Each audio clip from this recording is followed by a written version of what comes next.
What was this, an interrogation? Yeah, something like that. Hit the lights.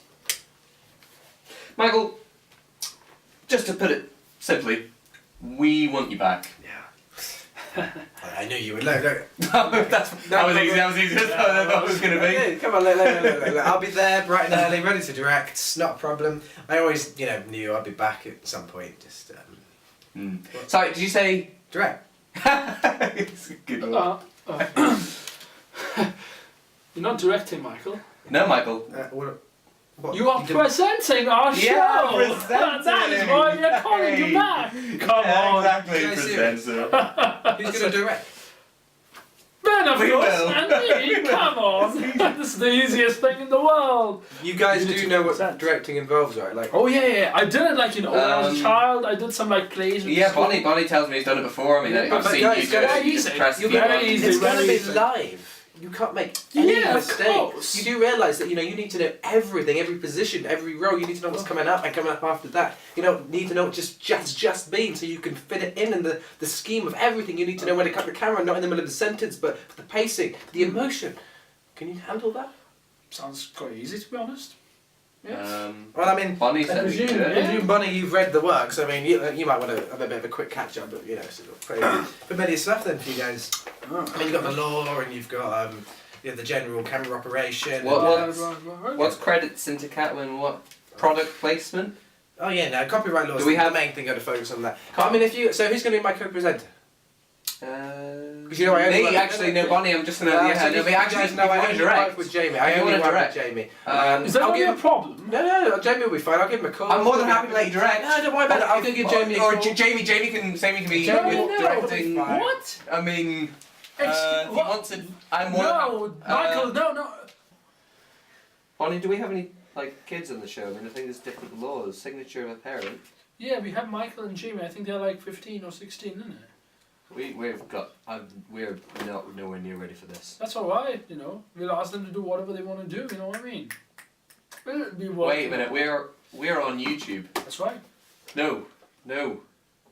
We've got access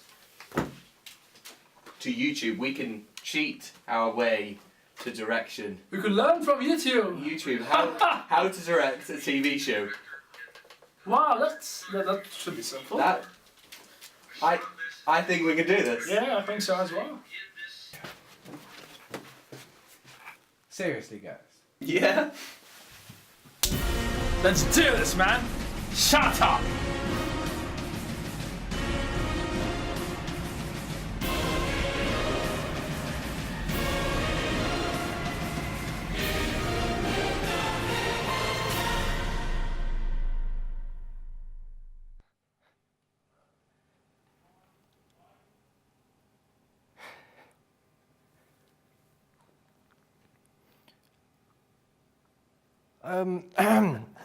Hello. Hello and welcome to the Theonlinecu.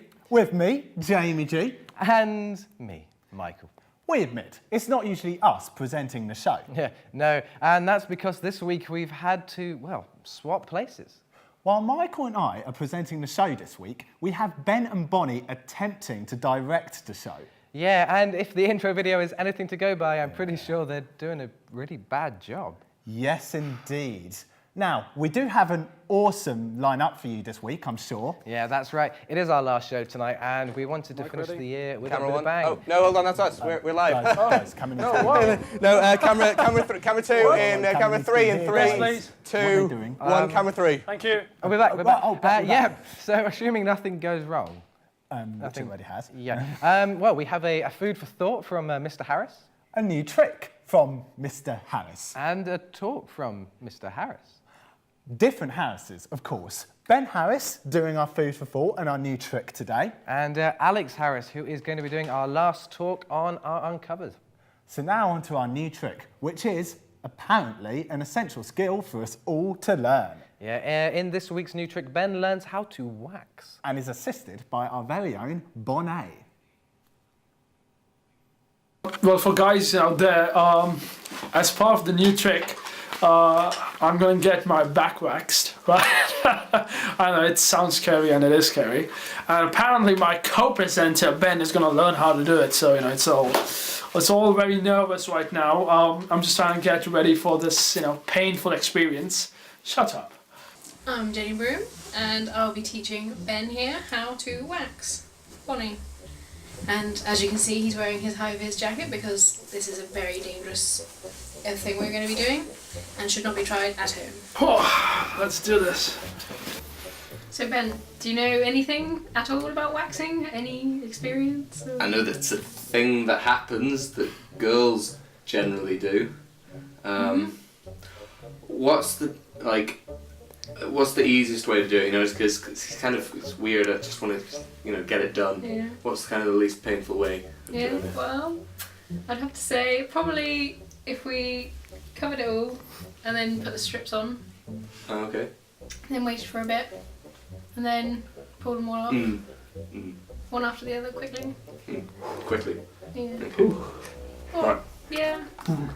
Let's do this. Alright then. It's gonna happen, and I think I'm gonna scream. I'm gonna try and control this thing, but I'm already nervous. I'm kind of freaking out. I've got this shirt here, so I'm gonna pull this memo out, and I'm gonna try and prevent myself from screaming. Oh, don't! This is hot, mate. Don't put a lot. Oh, Is it really hot? it's burning. You're basically tearing the hairs out from their roots. Roots. So how does hair grow in skin? From the roots. From the roots. So you're basically pulling the whole hair follicle and every bit of the hair out. Okay. Yeah, so you get And a then- smooth finish. Will it grow back afterwards, or is this like permanent scars on it? You're Yeah, gonna I'm do just gonna put it straight up towards his head. Yep. That's it. 3, 2.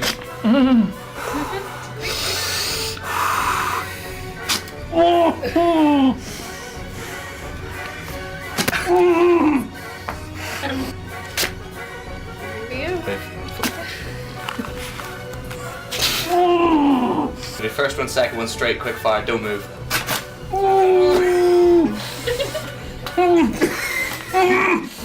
Blood left. Tight. Good, yep. Should we go again still?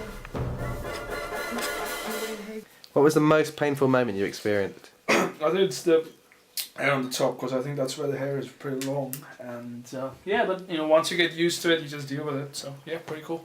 Well, the emotions was actually pretty much nervousness and fun. At the end of the day, I'm happy that I did it. So yeah. And I would like to say that Ben has now passed his new trick. Done very well. He's a very good student. So Bonnie, that was because you dodged an egg on the oCU, and Mark and Chris were quite upset that they didn't get to hit you. So yeah, that's it. So there. Okay, I think we should probably give a disclaimer at the beginning of that. That was a little bit graphic. Yeah, but that certainly was entertaining for everyone, except, of course, Bonnie. Yes. And now, back to last week's Can Challenge, the Can videos. Indeed. As we said last week, the winner would be revealed at the end of the show. So if you haven't already voted, get voting, and your votes may or may not be counted towards our winner tonight. Oh dear, yeah, and back to the show and onto our food for thought, which is personally my favourite bit of the show. Roll film. There. But now it's time for food for thought with me, Ben. And now it's time for food for thought with me, Ben. Ben. Ben. Ben. Ben. Ben. How does God exist outside of time?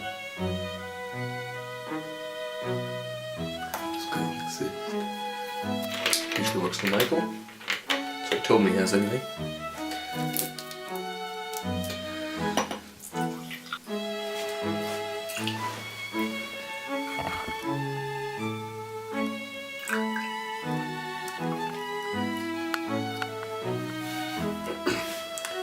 How does God exist outside of time?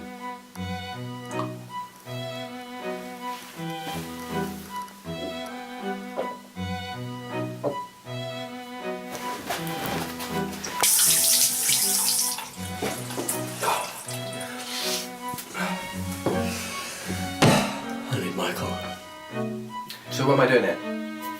Well, that's an interesting question. You could say that you're not here, and that would be another interesting question. The sort of question that we can answer in Food for Thought. Which Let me guess. Now you're director, you have to do Food for Thought, and you need a bit of help. this is just some got some notes 2 minutes and on the stuff retake. here. Oh, 1, 2, 1, 2. Yeah, that's fine. Just gotta get the balance right. Just give me a second. Michael, can you just tell us a little bit about the question? So, the question is, how can God exist outside of time? How can he exist, and in particular with time, how can he exist outside of time? Yes, that's the question. Okay. Well, basically, you gotta break it down. First of all, you look at time. Time we know is linear. It always moves forward at a constant pace. It doesn't stop. You can't stop it, go backwards, rewind, go forwards. It just moves forward, and there's nothing you can do about it. That is what we know as time, right? But obviously, we know that time exists in the universe that we can see, and we know that God created this universe. Therefore, God created time. So we know that if God created time, then he must be outside of time. You could look at it like a programmer. A programmer creates like a game or a bit of code, and he can jump into any part of that code at any point that he wants to alter a little bit here, 1 minute on the VT. He has complete control. It's like that. But we also know that God is omnipotent. He is everywhere at once. He knows everything, and he is everywhere. Therefore, we have to assume that he can see and is experiencing all moments of time 45 simultaneously. seconds on So the this VT. moment in time right now, where I'm talking to you, he's experiencing it, as well as experiencing, several hours, days away from when the audience will be seeing this clip. Though he'll be experiencing that at exactly the same time. So he will know right now what the outcome will be, because he's experiencing that seconds on the moment VT. as we speak. He's experiencing 30. 5 years from now. He's experiencing 5 years previously, all at exactly the same time. Some people have the idea of free will. How much free will do we have if he knows what's going to happen? Well, if you look at it this way, we have complete free will because he knows what's going to happen, only because he's experiencing what will happen at this exact moment in time, as well as experiencing our decision-making process now. But hey, this is just a theory. There's nothing quite proven. This is just an idea of how it could That work. is good. That is good. And that's good. That is really good. Yeah, that was So good. It needs to be Oh no, Bolly, it's us. Camera 3, 2, camera 3 Yeah, in please, in take your 3, What are they 2, doing? 1, camera 3. Oh. We're here. Oh, we're back. Okay. Thanks, Ben. Good question. In a moment, we'll be hearing from Alex. But as he can't be with us in the studio for interrogation, we have something else in store for you for this section of the show. Yes, we thought this would summarise the messages from the last couple of weeks in poetry. So, without further ado, the death of Yolo.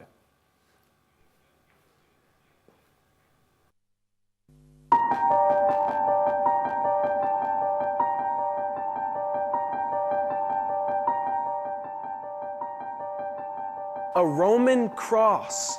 Yeah, Jesus died on that. See, I don't care what you believe, just read history. It's a historical fact. So the question we have to ask is, what will you do with this man of misery? 6 hours on a piece of wood, yet somehow completely changed history? But see, we've pimped Jesus out. We've made a sacrifice foolery, like, oh, I'll just go to church on Easter and make the cross nice jewelry. But see, the cross wasn't a symbol of faith. It was a symbol of death. I mean, imagine if someone had an electric chair hanging around their neck. So the question we have to ask is, what was different about the man that day that could take something that kills and turn it into something that saves? See, he was unique because he was innocent. God actually became a man. Now that's different. And on the cross, he says, I'm not dying because of me, I'm dying because of you. Not just for the sins you have done, but for the ones you will do. And on the cross, God treated Jesus like he was us, poured out his wrath on the Son so that he might show that he's just. See, and he took our filth and he took our sin, and the beauty is when you trust in Jesus, you're included in him. But first, walk with me what it must have been like that night when the Son of God looked like he lost the fight. No heartbeat, no breathing, no sign of life. Jesus tasted death, and it didn't feel right. Have you ever let that sink in, that Jesus died? No, really, Jesus actually died. 3 days in the tomb, lifeless, laid his remains, like the king had given up his crown, like he'd given up his reins. But all of a sudden comes Sunday, something started to change. From the grave you heard a thump and blood started pumping in his veins. Heart beating, blood pulsing. Instantly Satan felt his power break because the Son of God was dead. Now the Son of God is awake. And every breath that he took was another punch to Satan's face, showing we are not under our sin, but we are under grace. So rejoice with me, because when he went to the grave, you did too. And when he rose from the grave, your life became new. He says, my job is finished, let your new life begin. You can actually have freedom. Stop wallowing in your sin. See, the chains have been broken, the stone's been rolled away. God doesn't love a future you. He actually loves you today. So you're clean, you're spotless. The curse has been squashed. That's all baptism is just showing you've been washed. So rejoice with me, because we are not awaiting the verdict. He's already said not guilty, and the resurrection proves he assured it. Because our whole life we feasted on sin and we couldn't pay the tab. Jesus walks over to our bill and says, I'll take care of that. So stop trying to pay your own debt. In fact, God doesn't even expect it. Because the cross shows payment given, resurrection shows payment accepted. And instantly we were perfectly spotless when we were spiritual whores. Because when he walked out of the grave, he left our sin on the floor. And he turned around and looked at where his body lay and says, sin? See, that's where you're gonna stay. So church, walk in freedom because you are free. The resurrection is just a stamp saying it's a guarantee, a royal decree proclaiming we're children of the King. So even when your mouth can't, let your life always sing.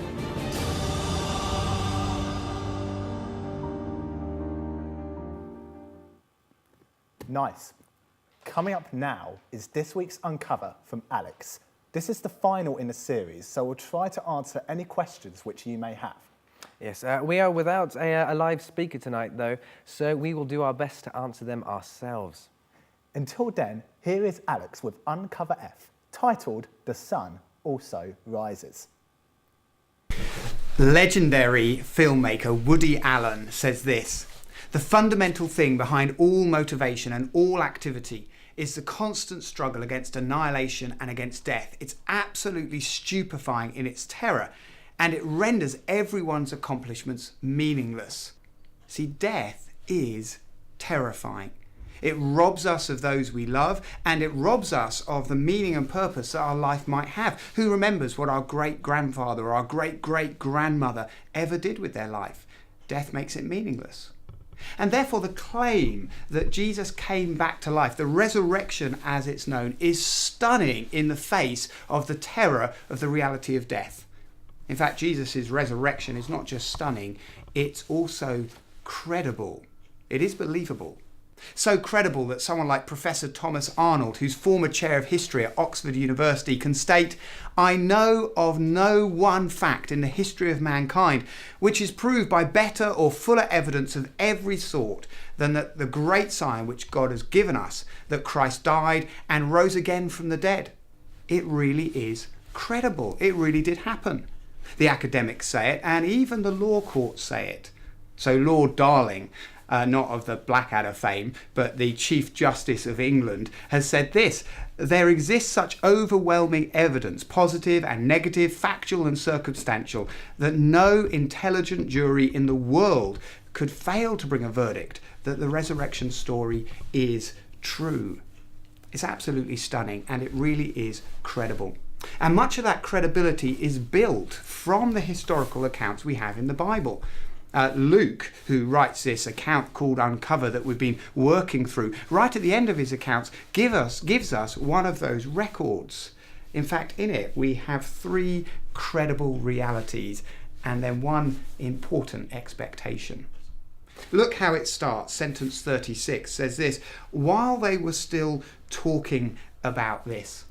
See, there's this little band, this group of men and women.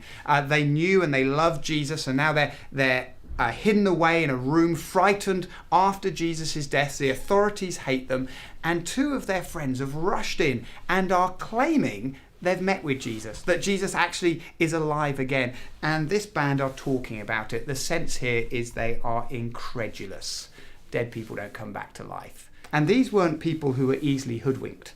They were fishermen and manual labourers and civil servants. And Luke, actually, who writes this account, he's the researcher behind it. He was a doctor, These guys aren't going to be tricked by some fantasy or fairy tale. They don't believe Jesus has come back to life.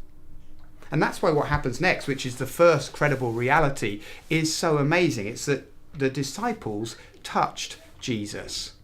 It carries on. Jesus himself stood among them and said to them, "Peace be with you." They were startled and frightened, thinking they saw a ghost. He said to them, "Why are you troubled? And why do doubts rise in your mind? Look at my hands and my feet. It is I myself. Touch me and see. A ghost doesn't have flesh and bones, as you see I have." When he'd said this, he showed them his hands and his feet. That's the first credible reality we have. The disciples touched him. Did you notice why they don't believe at this moment? It's because of fear. It says they were startled and frightened, though that's a very light translation of the original language. They were petrified. They knew Jesus was dead, and now there he is with them. They think it's a ghost, and they cannot believe because of that fear. I wonder if you've ever been in a situation like that. I remember a few years ago, I slept for a couple of nights on a friend's couch while I was visiting them in the lounge. And one night, I woke up, middle of the night, glanced across the lounge, and on the other side of the window, through where the curtains hadn't quite met, was a face. Clearly a bloke who was hoping to smash a window and get away with the TV or whatever. We looked at each other for what was an eternity-long split second, and then he ducked away. I was terrified. My heart was pounding. The sweat across my upper lip was pouring down. And I tell you, for about 5 minutes or so, I couldn't believe what I'd seen because of my fear. That's why they don't believe. They think he's a ghost. They're terrified. And Jesus verifies it's true by saying, "Touch me. Touch my physical body. Here I am."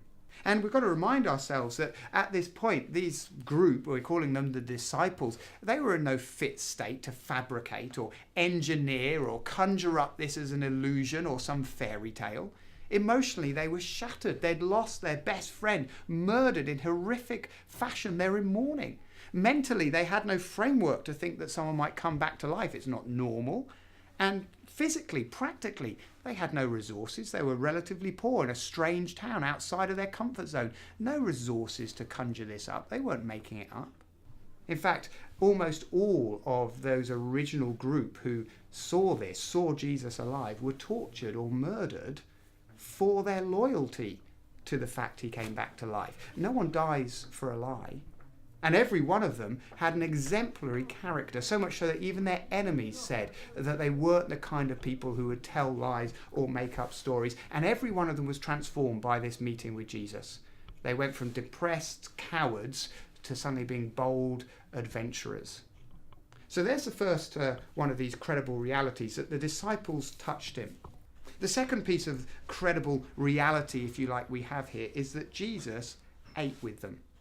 Pick up the story in sentence 41 again. It says this, "And while they still did not believe, because of joy and amazement, he asked them, 'Do you have anything here to eat?' They gave him a piece of broiled fish, and he took it and ate it in their presence." Did you notice they still don't believe that Jesus has come back to life, but now it's because of joy and amazement. It is too good to be true, and they cannot believe it. Have you ever had that experience?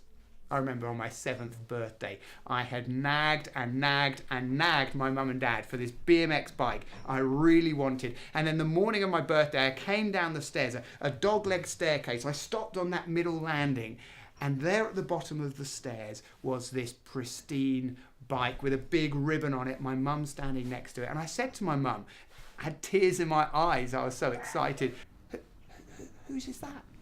And my mum saying, "Happy birthday, Alex, it's yours." Whose is that, Mum? It's yours. No, Mum. Whose is that? The news was too good to believe. I couldn't believe it. It really was my bike. They can't believe it. It's so good. They can't now believe because of joy. Jesus is alive, and so Jesus verifies it by eating with them. How mundane and ordinary is that? He's a bit hungry, says Jesus, so they give him a bit of fish and he snacks on it. And it verifies that he really was alive. See, it shows us that Jesus wasn't a ghost or a spirit. He eats with them. It shows us he wasn't a hallucination, here 1 minute and gone the next. He eats with them. It shows us that he wasn't a lookalike. Some people say maybe it was one of Jesus' half-brothers who was pretending to impersonate Jesus. Well, maybe that's possible if they saw him from a great distance away. But sitting over a meal, great friends of Jesus, they're not going to be hoodwinked by an impersonator. And to suggest a stepbrother would look like Jesus is daft, isn't it? I mean, me and my brother don't look anything alike. He's short and balding and pretty ugly, I'd be honest. Brothers don't necessarily look alike. Jesus verifies it by eating with them. And then here's the third of the three realities that give us real certainty that Jesus did come back to life. This third credible reality is that the Bible predicted it. Look at sentence 44 to 46. It says this: Jesus said to them, "This is what I told you while I was still with you. Everything must be fulfilled that is written about me in the law of Moses, the prophets, and the Psalms." Then he opened their minds so they could understand the scriptures. He told them, "This is what is written. The Messiah will suffer and rise from the dead on the third day." Now, Jesus here uses his code language for the Old Testament, the older part of the Bible. That's what he means by law of Moses, the prophets, and the Psalms.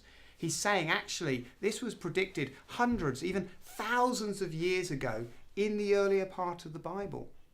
See, the third reason we don't believe something often is because we don't expect it. We don't expect it to happen. People don't expect people to come back to life. And so the disciples are struggling to believe Jesus really is alive because they didn't expect it. Have you ever had that experience? I remember when I was at university, going with a friend to get her degree results at the end of her degree, walking down the long corridor, and there the board was with everyone's names pinned up on a piece of paper. And we're walking there to find her name. What degree? First, 2-1, 2-2. And next to the list was another A4 piece of paper with just one name on it, her name in big letters. And above it, the highest first of the year. She'd got the top mark. And yet, as we walked along and I nudged her and said, look, that's your name. She was like, no, they've made a mistake. No, there must be another person with my name in the year. It's not me. Because when we don't expect something, we struggle to believe it.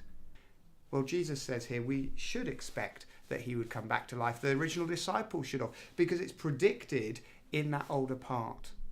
Predictions like, for example, Psalm 22 or Zechariah 12, which say that Jesus would have nails put through his hands and his feet.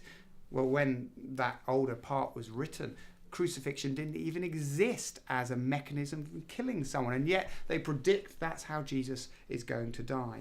Or places like Isaiah 53, which says that Jesus would be murdered amongst criminals, which he was. He had a criminal on each side of him when he was killed, but would be buried not in the pauper's grave where a criminal should be thrown, but in the grave of the rich. And actually in the story, Joseph of Arimathea, a very wealthy man, takes Jesus' body and puts it in his own family tombstone. Predictions such as in Zechariah 11 or Psalm 41 that Jesus would be betrayed by a good friend for 30 pieces of silver, but then that friend would commit suicide because of the weight of guilt. See, the Bible predicted it. Jesus ate with them. The disciples touched with them. It really is a credible reality. Jesus did come back to life. But I said, didn't I, there wasn't just the three credible realities, but there was an expectation here as well. It's there in sentence 47. It's that we need to accept it. Sentence 47 says, repentance for the forgiveness of sins will be preached in his name to all nations, beginning at Jerusalem. From Jerusalem to all nations, the whole globe, this message, Jesus here calls it forgiveness of sins, is available and accessible to everyone, but we need to accept it. What does that mean? Well, I wanted to finish, if I can just say, the ABC of accepting this great message, the death, the resurrection of Jesus, the credible reality of it. The A, you just got to admit. Admit, I'm in need of this. Admit that this thing called sins does describe me. I admit my need. B, believe. Believe in Jesus' death and his resurrection, and those things bring forgiveness for those sins. Just believe, trust in Jesus. And C, commit.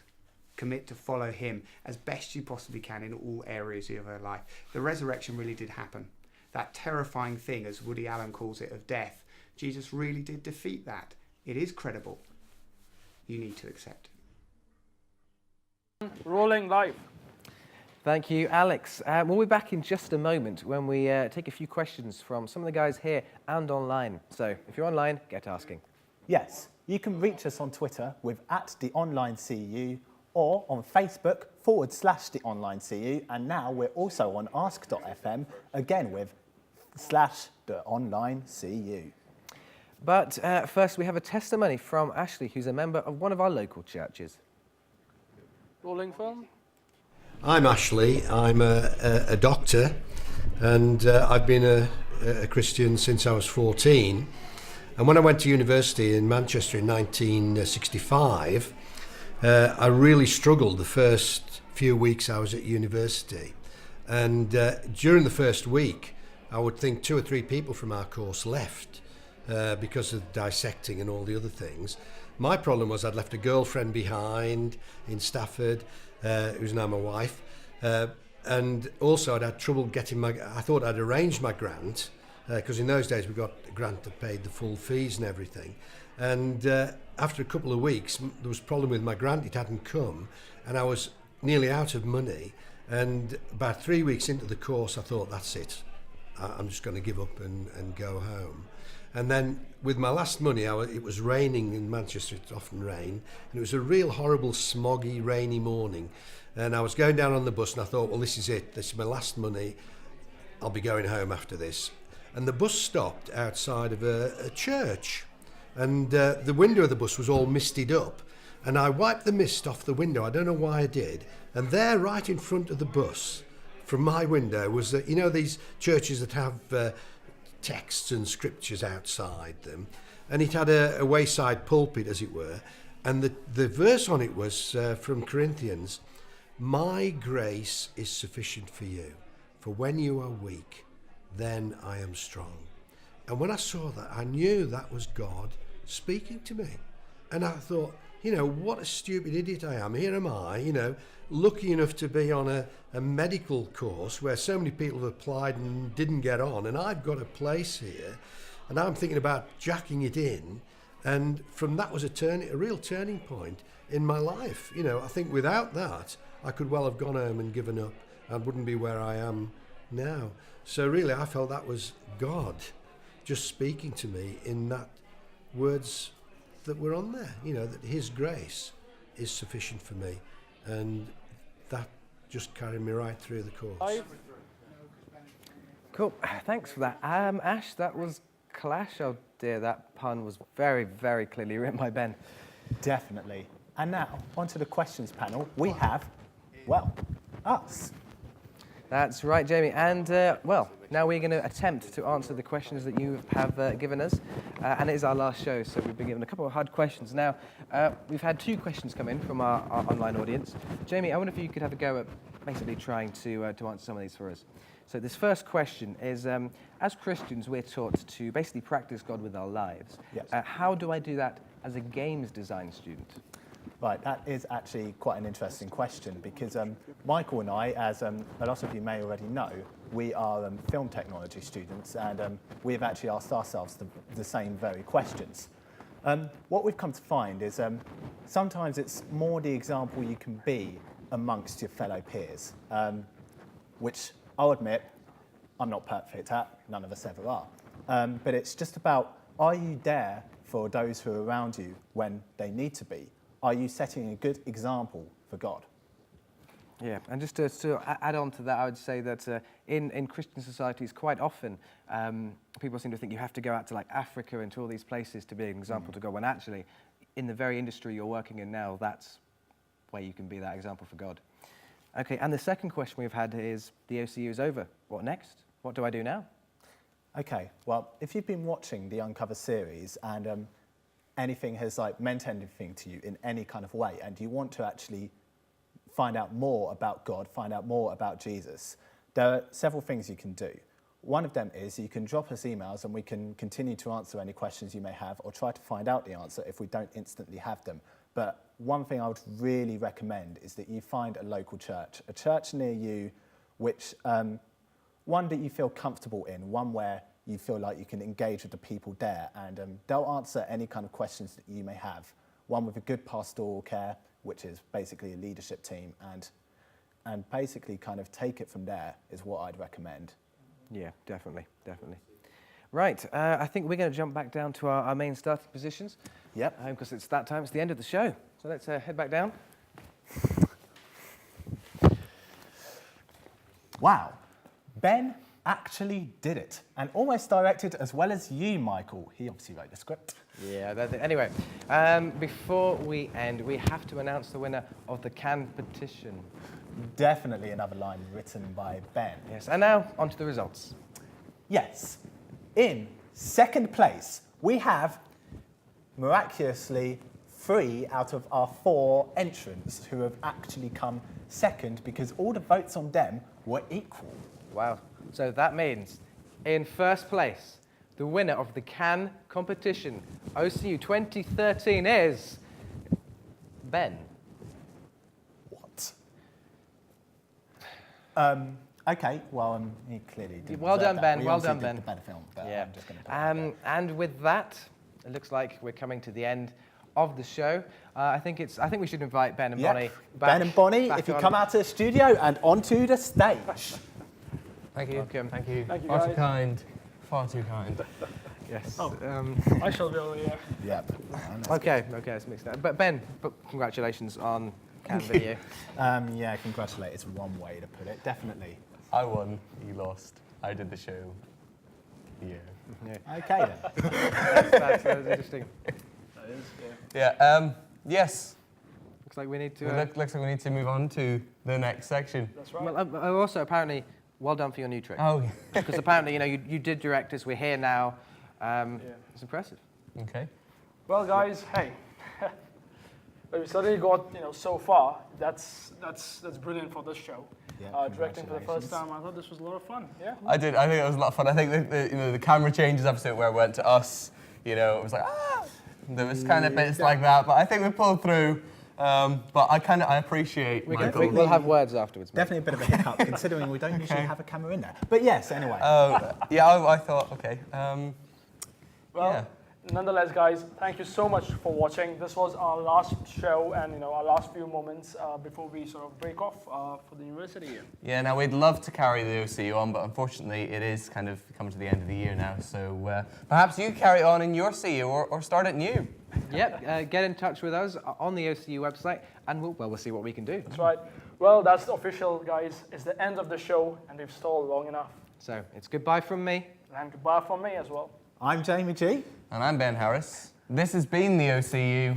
You've been our amazing audience, and for the last time I say unto you, stay classy, Stafford.